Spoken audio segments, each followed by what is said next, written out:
যে মিজানুর, যে বাংলাদেশের টপ যিনি হাফেজ, সে মিজানুরকে তাড়িয়ে দিয়েছিল। মাইনুল হককে জেলে লকআপে ভরেছিল কে? শেখ হাসিনা। কি বলছে? দেলোয়ার হোসেনকে জেলে লকআপে মেরেছিল। আজকে সে আজকে মিজানুর রহমান আজকে বাংলাদেশে তার নিজের এলাকাতে এসেছে। ওখানকার মানুষ বলছে আপনাকে মুখ্যমন্ত্রী করব, কিন্তু বাংলাদেশে কিন্তু মিজানুর রহমান বলছে আমি মুখ্যমন্ত্রী হব না।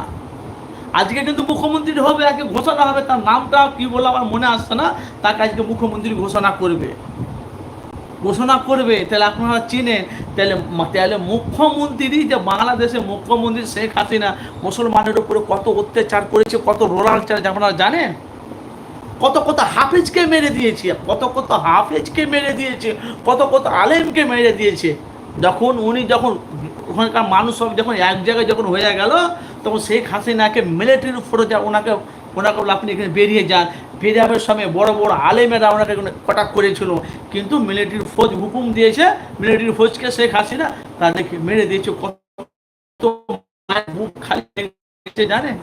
কত মায়ের বুক খালি হয়ে গেছে। এই বাংলাদেশের লোক বলছে আমরা স্বাধীন আছি, যে মিজানুরকে যে তাড়িয়ে দিয়েছিল, সে মিজানুর কিন্তু আবার নিজের দেশে ফিরে এসেছে। কোথায়? বাংলাদেশে। ওদিকে শেখ হাসিনা, আর এদিকে আমাদের পশ্চিমবাংলা মুখ্যমন্ত্রী মমতা বন্দ্যোপাধ্যায়। আসমান আর জমিন তফাৎ দুজনের মধ্যে আসমান আর জমিন তরি তফাৎ।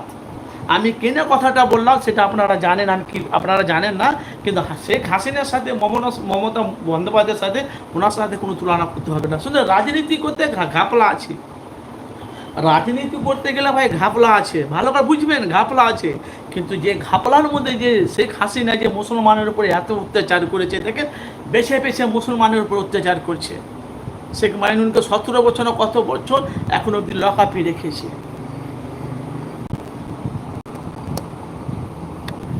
এবার 2000 সামনে মুখ্যমন্ত্রীর ভোট আসছে, বাংলার বহুত মানুষ বলছে আমরা নওশাদকে ভোট দেবো, মুখ্যমন্ত্রী করব। আবার অনেকে বলছে আব্বাস সিদ্দিকী রাজপথে ময়দানে নামবে মুখ্যমন্ত্রীর ভোটে যাতে তার ভাইকে জিতাবে জন্য। আর এদিকে বাংলার মানুষ, যে তৃণমূল মুখ্যমন্ত্রী যে মমতা বন্দ্যোপাধ্যায়, তার বাংলাতে উন্নয়নটা বেশি, কিন্তু বাংলার মানুষ কিন্তু তৃণমূল কি চাইছে, যে তৃণমূলের আমরা উন্নয়নের উপরে বিশ্বাস করি। এবার 2026-এ কে মুখ্যমন্ত্রী হবে, কাকে করবে, সেটা জনগণ সাধারণ মানুষ ডিসিশন নেবে। ভাই আপনারা কি বলতে চাইছেন? জোর তো ভাই করবে, এটা কিন্তু কম ফর্মে আপনাদেরকে আমি বলে দিলাম। আল্লাহ যদি আমাকে বাঁচিয়ে রাখে, আপনাদের কাছে আমি লাইফে ডেলি আসি, আল্লাহ যদি আমাকে বাঁচিয়ে রাখে, আপনারা দেখবেন জোট কিন্তু ভাই করবে নওশাদ সিদ্দিকী, যার সাথেই হোক। আশা করি বিজেপির সাথে করবে না, হয় সিপিএম, কংগ্রেস, আইএসএফ, কিন্তু তৃণমূল। কিন্তু তৃণমূলের সাথে তো নওশাদ সিদ্দিকী জোট করবে না। এই কয়েকদিন আগে নওশাদ সিদ্দিকী বললো জোট আমি তৃণমূলের সাথে করবো না। যতটা জানি তৃণমূল পার্টি আইএসএফকে নিয়ে জোট করবে না। কেন বলছি? তৃণমূল পার্টি তো পুরাতন পার্টি, আর নওশাদ সিদ্দিকী হলো নতুন পার্টি, মাত্র 4 বছরকার পার্টি। একটা সিট পেয়েছে ভাঙরে, ওই একটা সিট পাতে পশ্চিমবাংলা তোলপাড়, কিন্তু নওশাদকে বাংলার মানুষ ভোট দেয় না।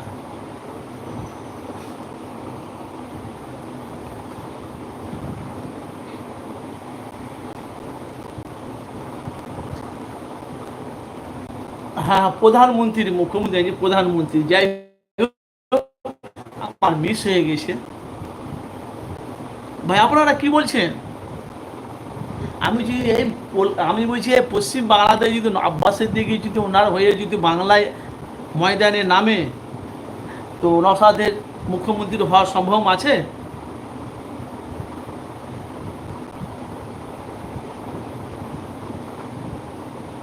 ভাই একটু কমেন্ট করবেন, অনেকজন দেখছেন।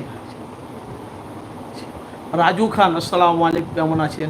ওয়ালাইকুম আসসালাম ওয়া রাহমাতুল্লাহি ওয়া বারাকাতুহু। ভাইজান আপনি ভালো আছেন?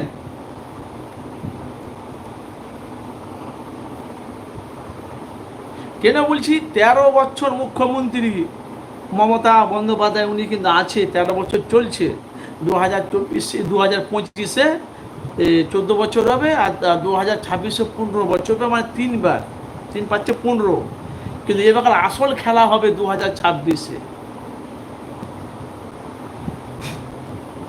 ভাই আমি কি বুঝি বুঝতে পারছেন, আসল খেলা হবে 2026-এ।